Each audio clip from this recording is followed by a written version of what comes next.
এই পৃথিবীতে বিভিন্ন ধরনের মানুষ রয়েছেন যারা বিভিন্নভাবে ভগবানের কথা বলে থাকেন, কিন্তু বৈদিক শাস্ত্রের বর্ণনা অনুসারে এবং শঙ্করাচার্য, রামানুজাচার্য, মাধবাচার্য, বিষ্ণুস্বামী, শ্রী চৈতন্য মহাপ্রভু প্রমুখ ভগবত তত্ত্ব বেত্তা আচার্যেরা এবং গুরু পরম্পরার ধারায় তাদের শিষ্যবর্গ সকলে এক বাক্যে স্বীকার করেন যে শ্রীকৃষ্ণ হচ্ছেন পরমেশ্বর ভগবান। আমরা বৈদিক সংস্কৃতির অনুগামীরা বৈদিক শাস্ত্রের বর্ণনা অনুসারে স্বীকার করে থাকি যে এই ব্রহ্মাণ্ডে স্বর্গলোক বা উচ্চতর লোক আছে, মর্ত্যলোক বা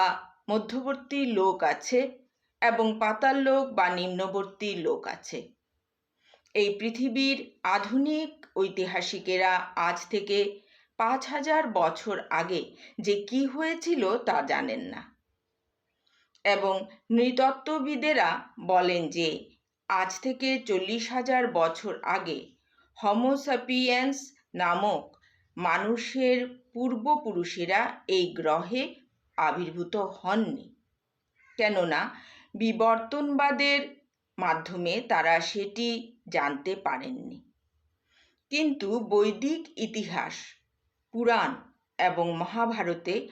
আজ থেকে কোটি কোটি বছর আগে মানব সমাজের ইতিহাস পাওয়া যায়।